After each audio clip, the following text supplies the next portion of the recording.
Íbamos a entrevistar esta mañana en la radio a un candidato a presidente de la Nación, que bueno, lo habrán escuchado ya varias veces en los medios de comunicación de Buenos Aires especialmente, y él está por venir a la ciudad de Posadas dentro de poco, el 24 de mayo, al Hotel Julio César para presentar su libro, que se llama La Sociedad Cómplice. Estamos hablando de José Luis Espert, y que está en comunicación con nosotros. ¿Cómo le va, José Luis? Un placer saludarlo. Buen día. Hola, ¿qué tal? Buen día, Gustavo. ¿Cómo le va? Muy bien. ¿De qué se trata La Sociedad Cómplice?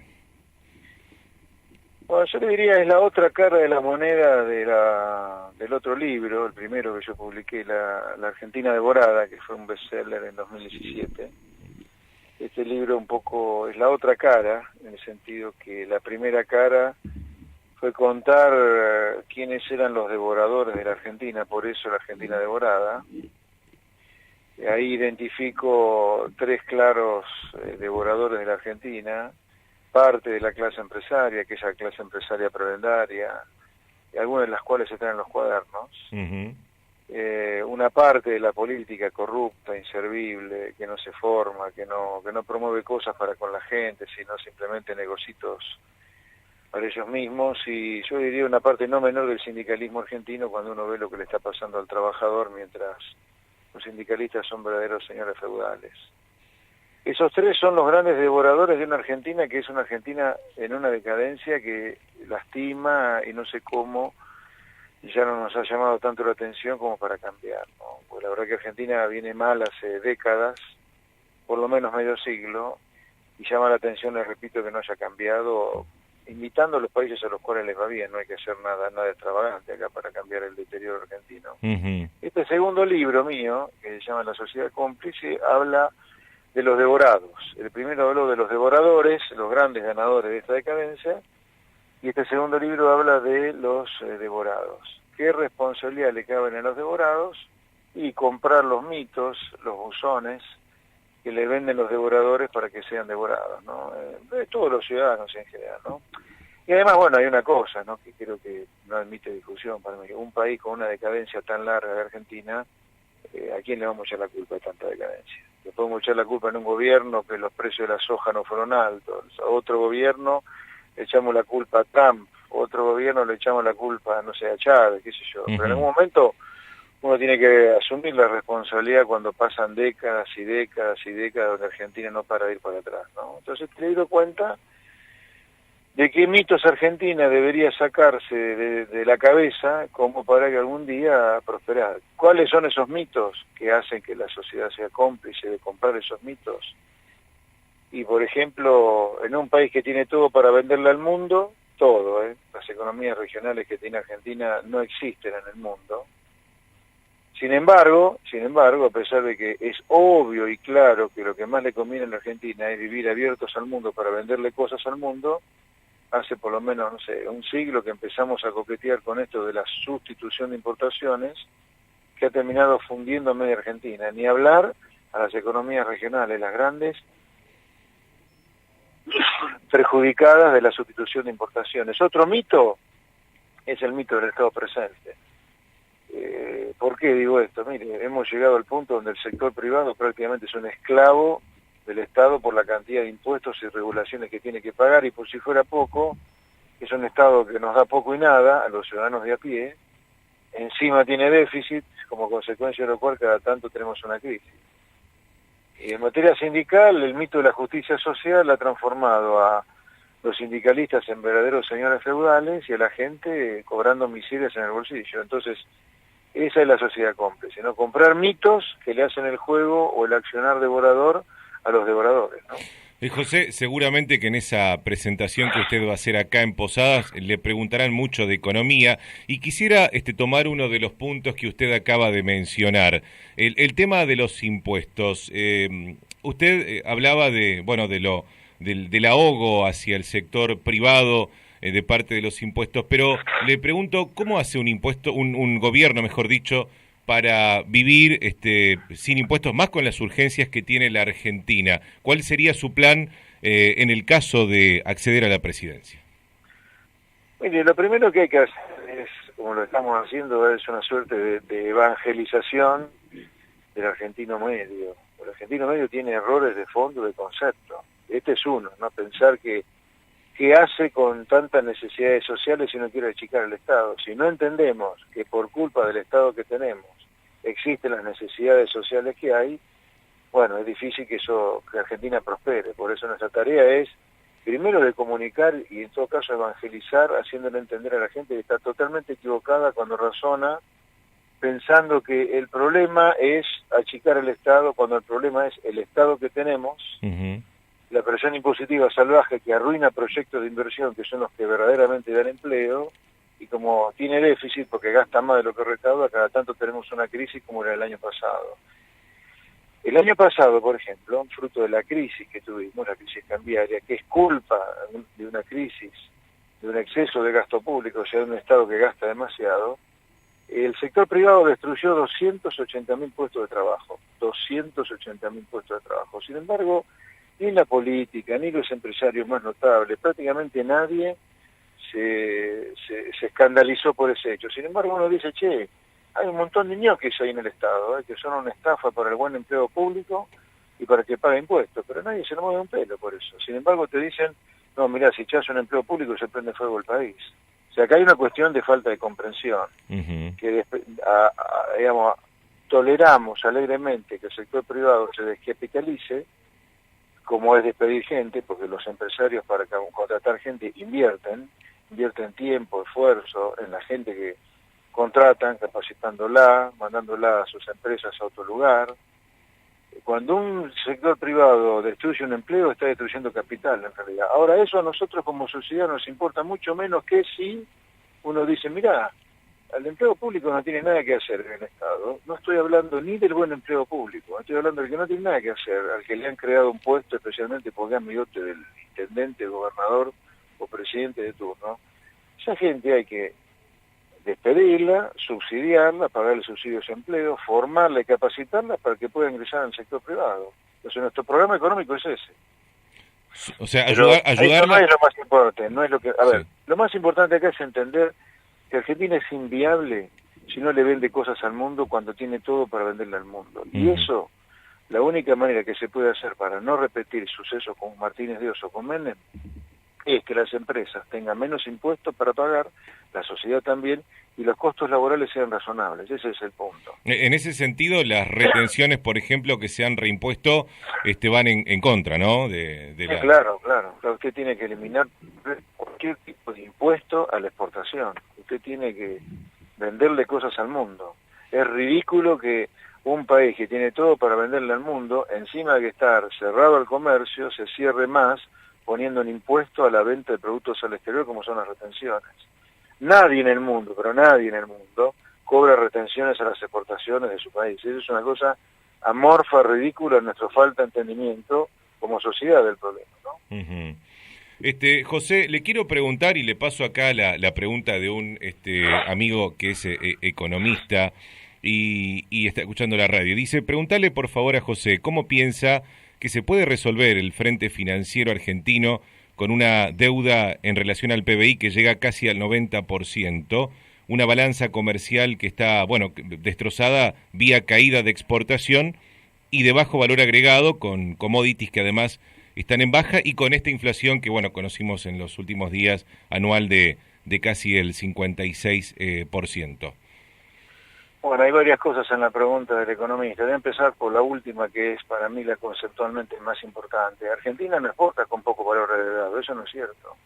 Cuando plantamos una semillita de soja o de trigo de maíz en la tierra, esa semillita de soja tuvo inversión en tecnología, pero a patadas, porque esa semillita sea cada vez más resistente a la lluvia, a los bichos, etcétera, etcétera, etcétera. Luego esa semillita para ser sembrada tiene que haber un tractor, tiene que haber una sembradora, eso es capital físico, esos son fierros. Para que un tractor se pueda haber hecho tiene que haber inversión en tecnología también, porque los tractores son cada vez más complejos. La gente que maneja tractores cada vez tiene que ser más capacitada. O sea, primera cosa, no es cierto que Argentina exporte con poco valor agregado. Segundo, supongamos que fuera con poco valor agregado. Mire, la experiencia de los países exitosos que progresan como Paraguay, Chile, Perú, que son países como nosotros que han hecho la inversa, ¿no? Que le va bárbaro. Esa experiencia, si uno la mira con detalle, cuando uno abre la economía del comercio, lo primero que hace es exportar los productos tradicionales suyos. Pero a la larga, los que supuestamente tienen poco valor agregado, pero a la larga, el comercio con el mundo empieza a diversificar sus exportaciones y comienza a exportar con cada vez más valor agregado. Por ejemplo, Chile, cuando comenzó con la apertura, ya a fines de los 70, inicialmente, ¿qué hizo? Exportó cobre nada más, que era lo que tenía ventaja comparativa en el mundo. Ahora hoy, 40 años después, Chile es de los principales exportadores de salmón en el mundo, que requiere de muchísimo valor agregado para criar salmón. Así que yo diría dos cosas sobre esa reflexión. Uno, Argentina, no es cierto que exporte con poco valor agregado, y la única manera de exportar cada vez con más valor agregado es estar abierto al comercio del mundo. Sobre la deuda, que es la otra pregunta de mi colega economista, a quien saludo afectuosamente, por cierto, mire, yo creo que Argentina debería, de nuevo, estos temas, por eso la sociedad cómplice, Argentina ni debería tener duda que tiene que hacer todo el esfuerzo necesario para pagar la deuda. ¿Pero por qué lo digo sin ponerme colorado? Por dos razones. Una, porque Argentina cada vez que no pagó la deuda terminó en crisis fenomenales que afectaron a la gente de a pie, a la indefensa. Acá los que escriben con tinta en medios o hablan por un micrófono dicen alegremente a lo mejor, y bueno, a lo mejor no podemos pagar la deuda. No, hombre, usted tiene que hacer lo imposible para pagar su deuda. Si no, no se endeude. Y yo soy de los primeros que le voy a decir, mire, no nos endeudemos. Y ahora, para eso no hay que tener déficit, Argentina tiene déficit. Yo entonces diría, hay que hacer el máximo esfuerzo para evitar un default y hablar de una reprogramación de la deuda. Para eso, el nuevo gobierno debería, cuando se siente con el fondo a negociar un nuevo acuerdo, es pedir más fondos y no menos fondos para evitar cualquier duda de que Argentina vaya a defaultear. ¿No sería agrandar eso la deuda, José? Bueno, está bien, pero ¿qué vamos a hacer? Digamos, ahí tenemos dos opciones. Usted, si no se quiere endeudar más, tiene que bajar el déficit. Y para bajar el déficit, ya a esta altura, con la gente que está ahogada de pagar impuestos, usted tiene que pagar el gasto, bajar el gasto. Ahora, bajar el gasto acá nadie lo quiere bajar porque parece ser que se prende fuego el país y se quiere echar un ñoqui. Entonces no hay solución mágica. O bajás el gasto para bajar el déficit y endeudarte menos. Yo diría, mientras haces eso, que yo estoy de acuerdo que hay que bajar el déficit bajando el gasto, pero mientras haces eso, no te va a quedar otra que pedir más plata al fondo. ¿Por qué?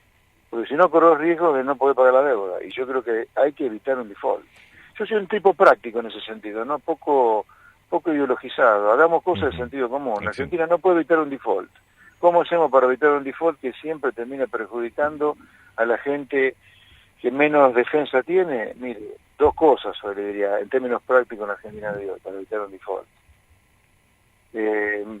Sigue con algo de más disciplina fiscal incluso, y cuando llegue el momento de negociar el acuerdo con el fondo, porque el fondo prácticamente no le da nada de plata al nuevo gobierno, toda la plata se la dio a Macri, como se va a tener que sentar a negociar, ahí pida más plata y no menos, para evitar el default, ¿no? No estoy pensando en endeudarme más porque me encanta endeudarme, todo lo contrario. Si yo vivo despotricando contra el déficit, es porque no quiero endeudarme. Pero siendo práctico hoy, usted no va a poder bajar el déficit de un día para el otro. En el mientras tanto va a tener que pedir plata prestada. En el mientras tanto el Fondo Monetario es mucho menos costoso y más práctico que salir a colocar deuda en el mercado privado de capitales. Cuando estuvo haciendo campaña en el 2015 para arribar a la presidencia en el macrismo, si bien prometió que nadie iba a perder sus derechos, muchos de sus votantes pedían por la baja casi masiva de los planes sociales, cosa que no sucedió, y sabemos que hoy hay más planes sociales que los que había dejado el kirchnerismo. ¿Cuál es su idea, su proyecto con respecto a eso, que también es un gasto grande que tiene el Estado? Sí, es un gasto grande, pero no es el gasto más importante, pero es un gasto grande. Sí, a mí lo que más me preocupa de los planes sociales, más que el gasto, que es importante, pero no es más grande de ninguna manera, es cómo el plan social destruye el incentivo de la gente a esforzarse para poder ganarse el pan. Y otra cosa muy importante, el plan social tal cual está armado es un gran subsidio al crecimiento de la pobreza. ¿Por qué? Porque la tasa de natalidad en las familias pobres es infinitamente superior a las clases más medias, y ni hablar las altas. Uh-huh. Por lo tanto, el plan social es un subsidio a la pobreza. Yo creo que con el plan social hay que hacer varias cosas. Una, que el subsidio sea inversa a la cantidad de hijos que tiene la familia. Dos, la persona que recibe dinero en efectivo tiene que trabajar, y si no quiere trabajar, que reciba en especie. Y además, al planero hay cuanto antes comenzar a capacitarlo y formarlo para que algún día el plan pueda desaparecer y la persona perciba que tiene algún futuro razonable por delante, no dejarlo librado a la buena de Dios. Ese es nuestro plan. José, a su entender, ¿el plan económico del gobierno actual ha fracasado o pretendían hacer esto y les está saliendo como lo pretendían? No, a ver, yo no creo que ningún gobierno quiera terminar en crisis, como ha terminado el programa económico de Macri, pero, como yo lo dije ya en 2015, antes de que el gobierno de Macri asumiera en plena campaña, cuando vi lo que decían, usted con kirchnerismo y buenos modales, como fue macrismo, como es el macrismo, no iba a terminar en un lado razonable. Así que yo diría, las creencias de Macri, el diseño de política económica de Macri, terminó inevitablemente, como tenía que terminar, en una crisis cambiaria como era el año pasado. Uh-huh. ¿Tenemos todavía chances de otra crisis cambiaria en lo breve? Bueno, esta es una buena pregunta para despejar algunas dudas. Yo creo que hay poca chance, como algunos están diciendo, de una hiperinflación o de un 2001, 2002. Yo creo que eso tiene muy poca chance de que ocurra. Yo no pensaría como ciudadano desprevenido, ¿no? Porque nadie tiene por qué saber economía, que acá se viene el incendio universal en breve. Uh-huh. Eso no lo veo. Aún con Cristina estando primereando las encuestas, o aunque Cristina gane las PASO, uh-huh, yo no veo ese incendio universal. Sí creo, en la medida en que se asiente que Cristina puede andar más fuerte en las encuestas, y no lo estoy pronosticando, sino si eso llegara a ocurrir, si eso ocurriera, no le diría que vamos a tener una crisis cambiaria como el año pasado, pero podemos tener un mercado de cambios muy, muy tenso, por cierto, ¿sí? Si eso es lo que ocurre. A ver, este año no se puede hacer ningún pronóstico de tipo financiero, tasas y dólar, sin tener en cuenta el escenario electoral. El escenario electoral es clave para pronosticar estas cosas. Y como todavía hay una gran incertidumbre sobre cómo se va a desenvolver ese escenario, también tengo que decirle que es muy incierto lo que puede llegar a pasar con el dólar y las tasas. Lo único que yo tengo claro es que creo que hay pocas chances de esos escenarios de incendios universales, como algunos están diciendo, aún en el caso de una Cristina en una buena posición política, ¿no? Me habló de Cristina y discúlpeme que me estiré un poco con la entrevista, pero le quiero preguntar, que hoy Cristina esté, de acuerdo a muchas encuestas, encima incluso de Mauricio Macri y de otras opciones electorales, ¿no es culpa del propio macrismo que la mantuvo competitiva durante todo este tiempo y además, claro, bueno, del fracaso económico? Totalmente de acuerdo. Al macrismo le salió el tiro por la culata, claramente. Han estado metiendo miedo con Cristina en los 4 años de gobierno. Bueno, tanto miedo metieron y encima por soberbio e incapaces llevaron al país a una crisis el año pasado, y ahora Cristina tiene chances electorales, lo cual para mí, visto como extraterrestre, si fuera extraterrestre como sociedad, por eso digo la sociedad cómplice, estamos menos chiflados los argentinos, si pensamos que Cristina es la alternativa a un gobierno fracasado como el de Macri, cuando el gobierno de Cristina fracasó, ¿no? Eso está... No me parece que estemos sanos de la cabeza nosotros. José Luis, le agradezco mucho el tiempo que nos ha brindado. Hasta luego. Muy buen día, hasta luego. José Luis Espert, economista del Partido Libertario, candidato a presidente de la Nación. Lo vamos a tener seguramente en las boletas para elegir en las PASO.